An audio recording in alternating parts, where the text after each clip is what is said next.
का स्वागत है मेरे चैनल रतिवांशन फैंडम में। अगर आपको मेरे चैनल के फैन फिक्शन स्टोरी वीडियो अच्छी लगती है तो प्लीज़ मेरी वीडियो को लाइक और चैनल को सब्सक्राइब ज़रूर कीजिएगा, क्योंकि ये स्टोरी मैं खुद लिखती हूँ और खुद से एक्सप्लेन करती हूँ, तो मेरी मेहनत को अप्रिशिएट करने के लिए वीडियो को लाइक करना मत भूलिएगा। चलिए आज का पार्ट स्टार्ट करते हैं।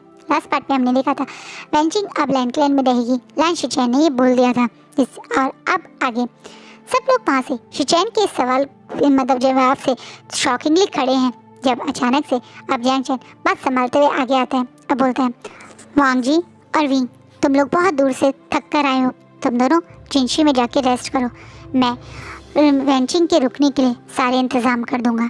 कहीं ना कहीं अब लैंड शिचैन का साथ देते हुए जब जैंगचैन ये बात बोलता है तो यहाँ खड़े कुछ लोगों को, जिन लोगों को ये फैसला पसंद तो नहीं आया लेकिन वो भी कुछ कह नहीं पा रहे, वहीं कुरैन भी सिचुएशन समझते हुए वहाँ पे चुपचाप से चले जाते हैं। वहीं वांगुई ये देखकर पूरा शॉक है। ये क्या हुआ? क्या सब लोगों ने इस लैंपैक ने एक वैन को भी यहाँ रुकने की परमिशन दे दी? वो तो शिजोई तक को कितने साल तक एक्सेप्ट नहीं कर पाए थे, आज ये एकदम से हुआ कैसे? कहीं ना कहीं उस चीज़ से फ्रस्ट्रेट होके अब वापस अपने रूम में आती है। वहीं यानली वेंचिंग का रुकने का सारा इंतज़ाम जैसा जंचा ने सोचा था वैसे ही किया जाता है, लेकिन जंचा को एक चीज़ बहुत ऑड लगती है। पता नहीं क्यों जंचा को वेंचिंग के पास की स्मेल थोड़ा ट्रिगर कर रही है। क्या वेंचिंग उसकी मेट है? क्या वेंचिंग वो मून गॉडेस वाली मेट है जो जंचा की मेट की को उसकी मदर ने छुपाया था? क्या वेंचिंग और जंचा एक मेट थे? बेचारी जंचा इस चीज़ से थोड़ा परेशान तो होता है, लेकिन वो खुद को काम रखता है और इग्नोर करता वहाँ से चला जाता है। कहीं ना कहीं जंचा के लिए वेंचिंग को भी कुछ अजीब तो लगा, लेकिन वो इस समय डार्क एनर्जी के कंट्रोल में है। उसे जंचा से ज़्यादा तो विंग के लिए अजीब लग रहा है। जैसे वो विंग के साथ पूरे रास्ते जब आई तो विंग को देखकर उसके मन में विंग को पाने की, विंग को टच करने की, विंग को प्यार करने की इच्छा बढ़ रही है। वो खुद नहीं समझ पा रही उसे ये क्या हो रहा है, क्योंकि पहले वो विंग के साथ घंटों तक रहती थी, घंटों तक वो लोग बातें करते थे, कभी उसके मन में इस टाइप के विंग के लिए अनएप्रोप्रिएट थॉट नहीं आए। लेकिन अब इसे क्या हो गया? वेंचिंग के ऊपर वो डार्क एनर्जी जिसकी बॉडी में अंदर एंटर कर चुकी है, उसके कंट्रोल में वो है, उसे अभी ये फील नहीं हो रहा। उसे लग रहा है कि शायद वो बहुत टाइम बाद विंग से मिली है। विंग आजकल और ज़्यादा अट्रैक्टिव हो गया है, वो और ज़्यादा ब्यूटीफुल लगने लगा है। शायद ये कारण है, पर वो समझ नहीं पा रही है। ये वो डार्क एनर्जी है जो उसको इस तरह की चीज़ें सोचने पे मजबूर कर रही है। हवस, वासना, ये भी तो एक नेगेटिविटी होती है जो लोगों के अंदर होती है। ये उस डार्क एनर्जी का ही रीज़न है जो विंग के प्रति वेंचिंग की नज़रें अब बदल गई हैं। अब उसे विंग को टच करने का, अपना बनाने का, विंग के पास जाने का ज़्यादा मन कर रहा है, जो उसके लिए थोड़ा अजीब लग रहा है। वो खुद को कंट्रोल करने की कोशिश भी कर रही है। वेंचिंग जब अपने रूम में सेटल हो जाती है तो उससे मिलने फिर से विंग और इस बार उसके साथ लैंड शिचैन आते हैं। शिचैन और विंग वेंचिंग से इसलिए मिलना है क्योंकि अब वो जो बात वो वेंचिंग से नहीं पूछ पाई थी ना विंग, वो पूछेगा और शिचैन भी जानना चाहेंगे कि वेंचिंग को कैसे चोट लगी। सब यानी होता है ना, किसी को आप अपने प्लान में रोक रहे हो तो उसके बारे में आप इन्फॉर्मेशन तो लोगे ना कि कहाँ से कैसे आप यहाँ पे पहुँचे, कैसे चोट लगी, कैसे आप अपनी फैमिली से अलग हुए, क्या हुआ था, सब जानने के लिए। जैसे वेंचिंग भी बिना डरे शिचैन और विंग के सामने सच बताती है। कैसे वैन रोहान उसे और उसके भाई को किडनैप करके ले गया, कैसे वैन रोहान उसे बार बार लोगों पे टेस्ट करके उनकी गोल्डन कोड ट्रांसफ़र करवाता था। ये बात जान के वेंचिंग की सच जानने सुनकर कहीं ना कहीं शिचैन थोड़ा परेशान हो जाते हैं। क्या प्लान कर रहा है वैन रोहान, वो समझ नहीं पाए। वहीं वेंचिंग के अंदर कि वो डार्क एनर्जी शिचैन को और विंग को पूरी बात नहीं बताते हैं कि वो कहीं ना कहीं वैन रोहान विंग को ही टारगेट करें। जैसे ये बात छुपाने के लिए वेंचिंग के डार्क एनर्जी ने उसे रोका, जो उसने नहीं बताई। उसने सिर्फ इतना बताया कि वो कोई एक ओमेगा ढूंढ रहे हैं। इतना ही नहीं, कि वो एक तरीके से गोल्डन कोड भी ट्रांसफ़र कर रहे हैं। वो क्यों उस ओमेगा को ढूंढ रहे हैं, क्या कारण है कि वो गोल्डन कोड ट्रांसफ़र कर रहे हैं, ये तो वेंचिंग को भी सही से नहीं पता था, तो वो क्या बताती। लेकिन ये सवाल कहीं ना कहीं अब शिचैन के और विंग के दिमाग में है। शिचैन बाहर आते हैं, अब बोलते हैं, तुमने बहुत सही किया जो तुम इस समय वेंचिंग को यहाँ लिया है। वेंचिंग एक बहुत स्ट्रांग और बहुत ख़तरनाक हीलर है। मैं जानता हूँ वो तुम्हारी दोस्त है, पर पता नहीं क्यों मुझे वेंचिंग के पास से कुछ नेगेटिव एनर्जी फील हुई। तुम अच्छे से जानते हो हम लैंड क्लैन में नेगेटिव और डार्क कल्टिवेशन के बारे में काफ़ी अच्छे से पता है। कहीं ना कहीं मुझे लग रहा है कि वेंचिंग के सराउंडिंग में एक डार्क एनर्जी है जब शिचैन विंग को ये बात बोलते हैं तो विंग एकदम से अपना सर नीचे करके शिचैन की तरफ देखता है और बोलता है, माफ़ कीजिएगा काका, हो सकता है इस समय जिस जगह से वेंचिंग आई है वहाँ उसकी सराउंडिंग में ऐसा हो, लेकिन वो ऐसी नहीं है। आप मेरे ऊपर भरोसा कर सकते हैं। और दूसरी बात, अगर सचमुच में वैन रोहान ने वेंचिंग को इतने से लोगों के गोल्डन कोड ट्रांसफ़र कर रही है तो ये एक ख़तरनाक बात है काका। हमें लगता है हमें इस बारे में लोगों से बात करनी चाहिए। नहीं विंग, ये बात ज़रूर तुम्हारे और मुझे पता है, लेकिन और किसी को नहीं पता होनी चाहिए। मैं तो ये बात वांग जी को भी नहीं बताना चाहता, क्योंकि जब वांग जी की मेट मरी थी तब उस समय वैन ज़ुडो ने उसकी गोल्डन कोर ही छीनने की कोशिश की थी। इस बात से हो सकता है वांग जी को वो पुरानी बात ट्रिगर हो और उसे बुरा लगे। अभी हमें पूरी इन्फॉर्मेशन पता ही नहीं है, इसलिए अभी हमें ये बात अपने तक ही रखनी चाहिए। शिचैन जब ये बात विंग से कहते तो विंग भी पहली बार वांग जी से ये बात छुपाने के लिए अग्री हो जाता है। कहीं ना कहीं शिचैन की बात सही है, अभी तो कुछ पता ही नहीं, बिना बात के सब जगह धंडोर लपेट दो, क्या फ़ायदा। और क्या पता ये कोई एक्सपेरिमेंट ही हो जो वेंचिंग जैसे एक टैलेंटेड हीलर से को मतलब एक तरह से वैन रोहान करवा रहा हो। क्या पता उसके दिमाग में भी क्या चल रहा हो, जब तक पूरी बात पता नहीं वो कैसे किसी को बताते। शिचैन ये बात कुरैन तक को नहीं बताते। वहीं दूसरी तरफ एक रूम में वांग हुई पागल हो चुकी है। वो सारा सामान इधर उधर फेंक रही है, तोड़ी है और गुस्सा करते बोली, क्या हो गया है इस लैन क्लैन को, ये पागल हो गए हैं। इतने दिन से मैं देख कोशिश कर रही थी, इनके दिमाग में हायर का शोर डाला था, अब तो ये वो भी भूले पड़े हैं। और ऊपर से ये विक वैन को यहाँ लिया है। ये वैन चिंग है कौन, इसके बारे में तो मुझे पता ही नहीं था। ये बात सुन के सोचते हुए अब अपनी जगह बैठ के अपनी पावर्स को यूज़ करते हुए वो वांग हुई वेंचिंग के रूम में ही एंटर करती है। लेकिन उससे ज़्यादा उसे जब झटका लगता है जब वेंचिंग की अंदर की वो डार्क एनर्जी उसे वेंचिंग की सराउंडिंग में आने ही नहीं देती, वेंचिंग के बारे में कुछ पता ही नहीं करने देती। और जिसके कारण अब अचानक से वांग हुई अपनी आँख खोलती है और बोलती है, इतनी स्ट्रॉन्ग डार्क एनर्जी इस वेंचिंग के अंदर, इतनी स्ट्रॉन्ग पावर है और इस लड़की को कुछ पता नहीं। ये लड़की को मैं हल्के में ले रही थी, पर वैन रोहान को क्या इसके बारे में पता है। कहीं ना कहीं अब वांग हुई अपने मतलब एकदम से जो उसका पावर है उसे यूज़ करके उस जगह से एक्सपोर्ट मतलब क्या बोलते हैं यार, गायब होकर दूसरी जगह पहुंच जाना, मैं वर्ड भूल रही हूँ। वैसा करके वो वैन क्लैन में पहुंच जाती है। वैन क्लैन में जाती वो वैन रोहान को वेंचिंग के बारे में बताती है, जिससे वैन रोहान उसे बोलता है कि उसे कोई धोखा हो गया होगा, क्योंकि वेंचिंग को वो जानता है, वो यहीं पर थी और काफ़ी टाइम तक टॉर्चर भी किया था। वो बच गई, ये बड़ी बात है, लेकिन वेंचिंग उनके लिए कोई खतरा नहीं है। कहीं ना कहीं इस बात से अभी वांग हुई मान जाती है और वो वैन रोहान को अगली फुल मून पे अटैक करने के लिए बोल देती है। वह अब वांग हुई और वेट नहीं कर सकती, वो वांग जी और विंग को और पास में नहीं देख सकती। वहीं दूसरी तरफ विंग और वांग जी तो अब बहुत ज़्यादा पास आ गए। कहीं ना कहीं अब जिनशी में लौट के वांग जी का मन विंग के साथ वो सब जिनशी में करने का कर रहा है। अब उसे पता है कि उसका अल्फ़ा उसके कंट्रोल से बाहर हो चुका है।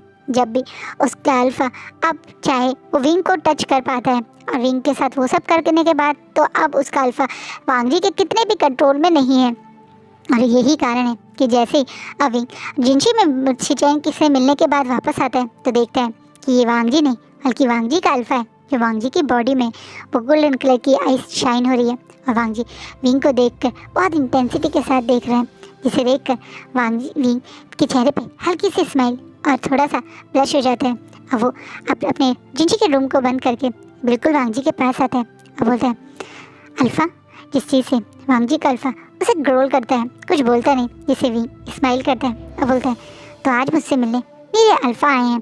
क्या बात है, लंजा ने तुम्हें अपनी बॉडी पे कंट्रोल करने दिया। इस बात पे वांग जी का अल्फ़ा थोड़ा सा ग्रोल करके अपनी जगह आगे होते हैं और विंग की कमर से पकड़ के अपनी साइड खींच के उसके लिप्स को कैप्चर कर लेते हैं, जिससे विंग एकदम से शॉक हो जाता है। लेकिन दूसरे सेकंड में अपने दोनों हाथों से विंग की वो नेक को कवर कर लेते हैं। और अब जब विंग आँख खोलता है तो अब वो उसका ओमेगा है, बल्कि अल्फ़ा नहीं, क्योंकि अब विंग की आंखें थोड़ी सिल्वर कलर में शाइन कर रही हैं, जिस चीज़ से वो दोनों जो शायद अल्फ़ा और ओमेगा खुद पे बहुत दिन से कंट्रोल कर रहे थे, इन विंग और वांग जी के चक्कर में अपने आप प्यार को कंट्रोल करके बैठे थे, वो आज अपने ऊपर कंट्रोल नहीं करते और दोनों एक दूसरे को बहुत पैशन से किस करने लगते हैं।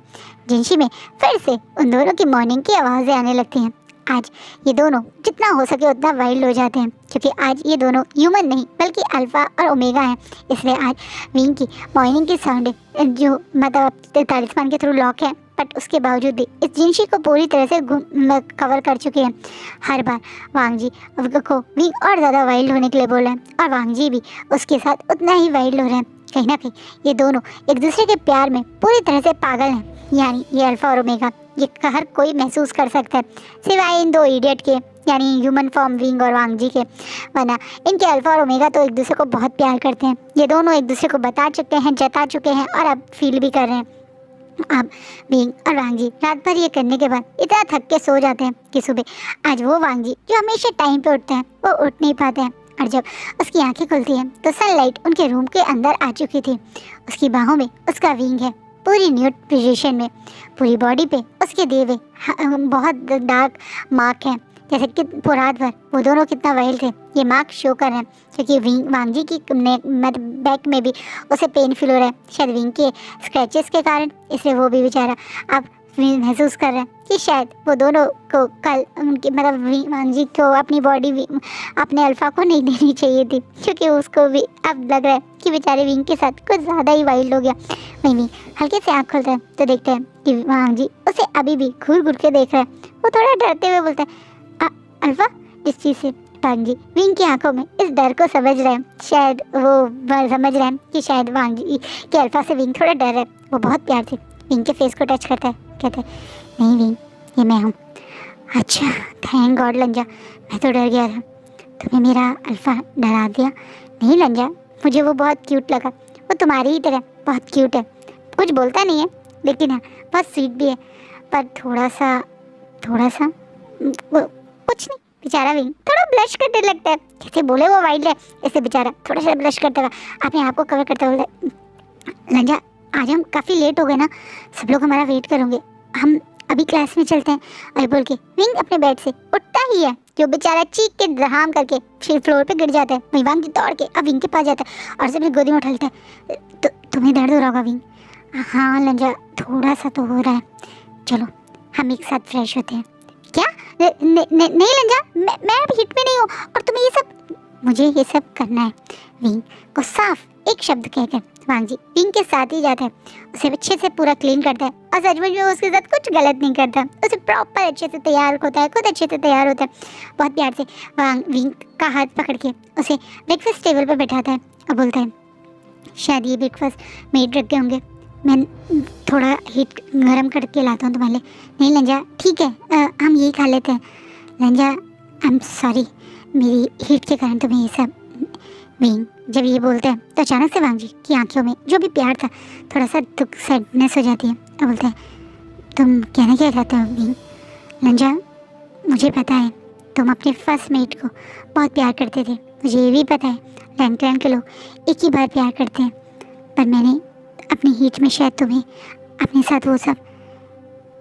विंग मैंने वो सब अपने पूरे शौक होशो आवाज़ में किया था, तुम अपने हीट में थे लेकिन मैं ही रट में नहीं था, इसलिए आज के बाद तुम कभी भी मुझे उस बात के लिए सॉरी मत बोलना, क्योंकि मैं तुम्हें सॉरी बोलूँगा क्योंकि तुम अपने होश में नहीं थे और मैंने तुम्हारा फ़ायदा उठाया। नहीं लंजा, तुमने मेरा कोई फ़ायदा नहीं उठाया, फ़ायदा उठाना ये सब नहीं होता है, मुझे पता है तुम शायद इसी कारण से कल से मुझसे डर रहे थे, हीट के बाद से तुमने मुझसे बात नहीं की। कल गगा ने मुझे बताया कि तुम्हें अपने फादर की इसी बात से सबसे ज़्यादा नफरत थी कि उन्होंने एक ओमेगा की हीट में उसका फ़ायदा उठाया, लेकिन तुम वैसे नहीं हो लंजा। मैं तुम्हें यही बात कल भी बताना चाहता था और आज भी बताना चाहता हूँ कि तुम सबसे अलग हो, तुमने हमेशा मेरी इज्जत की है, सम्मान की है, और एज अ ओमेगा तुम्हारा ओमेगा अल्फ़ा बाइट अपने नेक पे मुझे हमेशा प्राउड फील करवाता है और मैं सचमुच में तुम्हारे साथ वो हीट स्पेंड भी करना चाहता था। तुमने कोई मेरे साथ ऐसा नहीं किया इसके लिए तुम्हें मुझसे सॉरी बोलना पड़े। सॉरी मैंने तुम्हें इसलिए बोला क्योंकि मुझे लगा कि शायद तुम्हें मेरी वजह से अपने फादर की बातें याद आ गई। कहीं ना कहीं विंग अपनी बात अब जब क्लियरली वांग जी को बताता है तो वांग जी को विंग के अंदर क्या चल रहा था वो समझ में आता है, वरना वांग जी तो सोचने लगा था कि विंग शायद ये सब करना नहीं चाहता था और जिसके कारण अब वांग जी थोड़ा सा काम होता है और बोलता है हाँ तुमने सही कहा, थोड़ी देर के लिए मुझे यही बात आई थी दिमाग में, लेकिन मैं खुश हूँ विंग कि तुमने मुझे अपने काबिल माना, अपनी हिट में मुझे साथ देने का मौका दिया। इस बात पे वांग जी को विंग तुरंत बोलना चाहता था कि वो उसे प्यार करता है तो वो क्यों नहीं देता, वो उसे पसंद करने लगा है। वो बहुत लकी मानता है कि वांग जी जैसा अल्फा उसके साथ है जो हमेशा सिर्फ उसे देता है, बदले में उससे कुछ नहीं लेता। वो पहला रिलेशनशिप है वांग जी जिसने हमेशा उसे सिर्फ दिया है, आज तक कभी बदले में कुछ मांगा ही नहीं। उसे प्रोटेक्ट किया है, उसका साथ दिया है, उसकी लिए खुद ब्लैंक क्लैन में उसके दोस्त को लेकर आया है, उसकी हीट में साथ दिया है, उसे मार्क किया है, यहाँ तक कि उसे सम्मान दिया है जो ओमेगा का सम्मान उसे कभी किसी और क्लैन के सामने नहीं मिला। कहीं ना कहीं इस रिश्ते में सिर्फ वांग जी देने वाला है, बदले में कुछ मांगा ही नहीं, कभी दिया ही मतलब एक्सपेक्ट ही नहीं किया। इसलिए विंग दिल खोल के बड़े खुलेआम बड़े हक से अभी बोलना चाहता है वांग जी से कि वो उसे प्यार करता है, लेकिन वो श्योर नहीं है कि पता नहीं लंजा करता है या नहीं करता है, इसलिए वो थोड़ा चुप हो जाता है। ये दोनों और शायद बात करते, एक दूसरे से एकदम क्लियरली अपनी दिल की बात रखते तो सिचुएशन और अलग होती। लेकिन अभी तो इनके डोर पे टक टक करके नॉक हो रही है, क्योंकि सचमुच में काफ़ी लेट हो गया, इसलिए शिचैन ने वांग जी को बुलाने के लिए भेजा है। वही वांग जी विंग के साथ हॉल में ही आया था जब हॉल में अचानक से जैंगचैन बेहोश होकर गिर जाता है, जिससे सब लोग एकदम से घबरा जाते हैं और दौड़ के जैंगचैन के पास पहुंचते हैं, जहाँ पे जैंगचैन को हीलर से चेक करा के एक बहुत बड़ी गुड न्यूज़ मिलती है। आज का दिन क्लैन पैक के लिए एक खुशनुमा दिन था।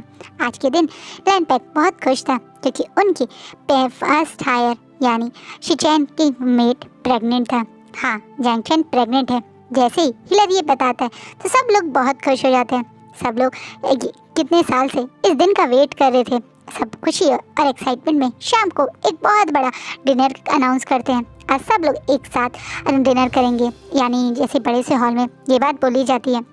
इस खुशी माहौल में विंग भी बहुत खुश है और वो जैंगचैन का बहुत ध्यान भी रख रहे हैं। जैंगचैन और लैन कुरैन लैन शिचैन बीचों बीच बैठे हुए हैं। एक साइड टेबल पे विंग, वांग जी, लैन कुरैन, वांग हुई और बाकी सब बैठे हुए हैं, और दूसरी साइड काफ़ी सीनियर्स बैठे हुए हैं। सब लोग खुशी से डिनर ही कर रहे थे, आज की इस हैप्पी टाइम को एंजॉय कर रहे थे, जब अचानक से उनके बॉर्डर पे अटैक हो जाता है। अचानक से एक वॉर वाला तो सायरन प्ले होने लगता है, जिससे सब लोग शॉक हो जाते हैं। यहाँ तक कि जैंगचैन और लैन शिचैन के फेस पे भी एकदम से डर आ जाता है जब उन्हें पता चलता है कि वैन क्लैन ने उनके अगेंस्ट अटैक कर दिया है। ये बात सुन के कुरैन एकदम से परेशान हो जाते हैं, लेकिन तुरंत वॉर के लिए सारे वॉरियर्स और सब सोल्जर्स बॉर्डर्स पे जाने की तैयारी करने लगते हैं। शिचैन भी रेडी होके वहाँ जा ही रहे थे जब जैंगचैन उनको आंखों में आंसू भरे हुए रोकने की कोशिश करता है, लेकिन शिचैन बहुत प्यार से जैंगचैन के सर पे हाथ फिराते हैं और बोलते हैं कि वो अपने मतलब वॉरियर्स के साथ बॉर्डर पे जाके उस वैन रोहन से खुद मिलेंगे, जानने की कोशिश करेंगे कि अभी तो वांग जी और विंग एक तरीके से करके आए थे ना जिनके बैक में समझी कि वो लोग अटैक नहीं करेंगे, तो अब उन्होंने जो अटैक किया तो उसका बदला तो वो ज़रूर देंगे। यही बात कहते हुए शिचैन बहुत प्यार से जैंगचैन के माथे पे किस करके चाह रहे थे। वहीं दूसरी तरफ विंग और वांग जी का भी यही हाल है। विंग बहुत ज़्यादा परेशान है क्योंकि वांग जी भी अब बॉर्डर पे जा रहा है।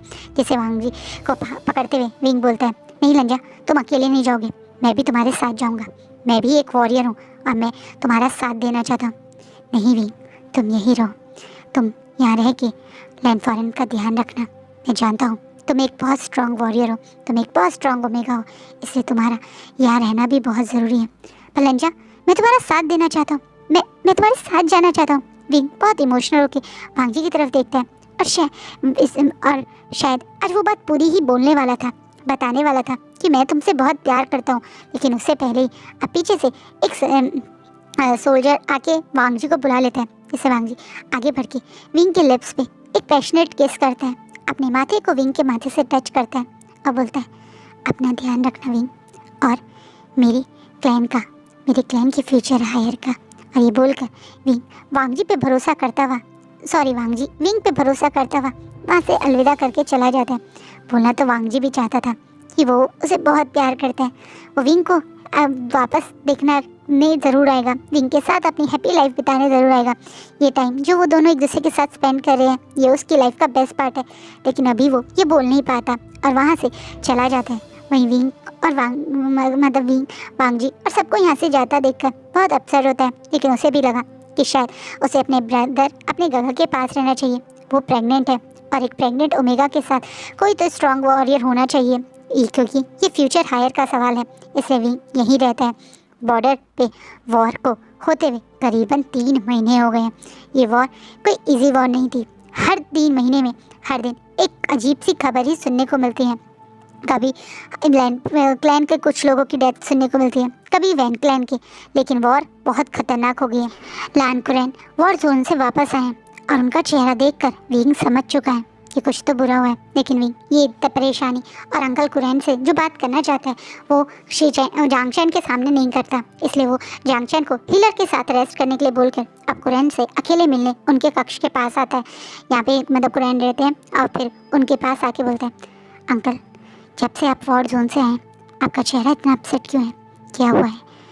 विंग आज पहली बार मुझे लैंड पैक के लिए डर लग रहा है। अंकल ये आप क्या बोल रहे हैं? विंग तुम्हें पता है ना वांगजी और शिचैन की उस हीलिंग पावर के बारे में? हाँ अंकल मुझे पता है, क्योंकि लंजा ने मुझे खुद वो एक बार कम फील करवाया था।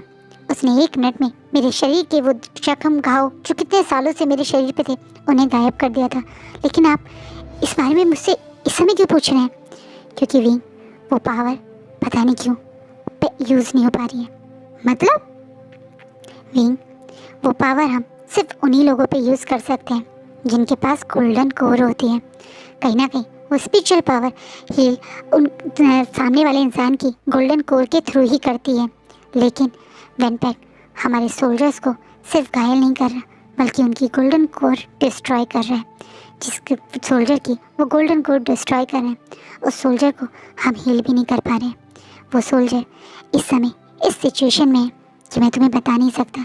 उसे ऐसा लग रहा है कि अब वो क्या करे, वो जिंदा रहकर भी मरने वाली हालत में है।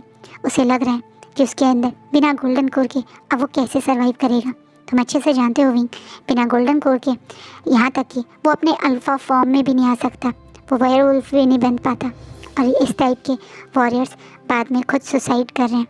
उन्हें खुद से अपनी जान लेता देखकर हमारे वॉरियर्स की बहुत बुरी हालत है।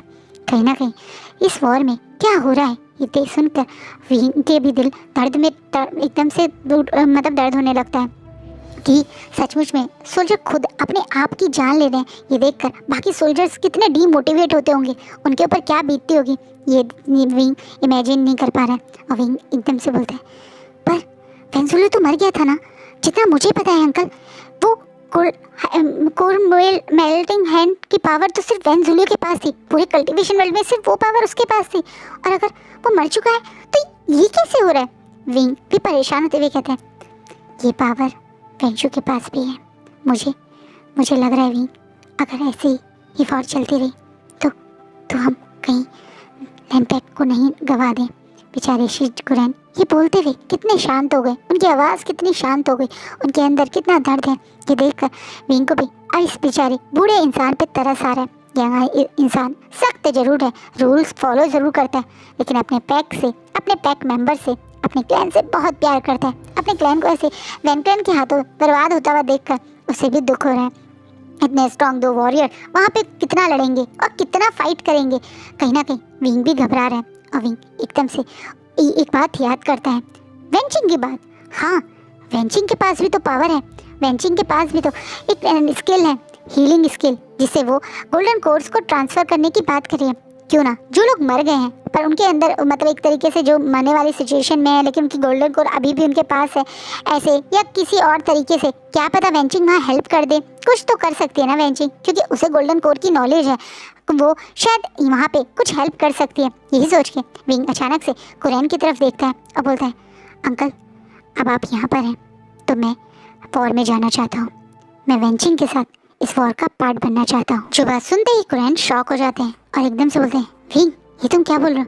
अंकल मैं भी एक स्ट्रॉन्ग वॉरियर था, आपको अच्छे से पता है। मैं जियांग स्पेक्ट एक तरीके से वो पूरा सेनापति था, सारी वॉर के बारे में लोगों को ट्रेन कर मैं सब जानता हूँ। मैं यहाँ रहकर कुछ नहीं कर पा रहा हूँ यहाँ ऑलरेडी, और आपके जैसे बहुत स्ट्रॉन्ग ओल्ड मतलब जो एजेड लोग हैं वो हैं जो यहाँ पे हमारी लैंड फॉरन के हायर को रखवाली कर सकते हैं। लेकिन इस समय मुझ जैसे यंग को वॉर का पार्ट होना चाहिए। विंग जब ये बातें बोलते हैं तो कुरैन भी समझते हैं कहीं ना कहीं कुरैन को लगता है विंग के वहाँ जाने से और शायद वेंचिंग के वहाँ जाने से कुछ तो फ़ायदा होगा। वेंचिंग के बारे में विंग को ने कुरैन को जब बताया कि उसे थोड़ी बहुत गोल्डन कोर की नॉलेज है, तो वो भी वेंचिंग और विंग को वहाँ जाने देते हैं।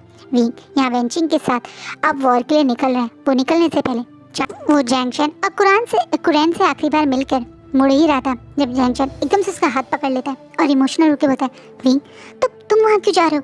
तुम यही रहो, तुम हो तो मेरे भाई और एक ओमेगा ही वहाँ वॉर में तुम्हें। गगा, हम ओमेगास भी स्ट्रांग होते हैं और कितने सारे वॉरियर्स हैं वहाँ जो बीटा हैं, ओमेगा हैं, तो मैं भी वहाँ जाऊँगा। और वैसे भी मैं वहाँ वेंचिंग के साथ स्पेशली किसी काम की वजह से ही जा रहा हूँ। मेरा वेंचिंग के साथ वहाँ जाना बहुत ज़रूरी है। विंग तुम अपना ध्यान रखना भाई, मैं तुम्हारा इंतज़ार करूँगा।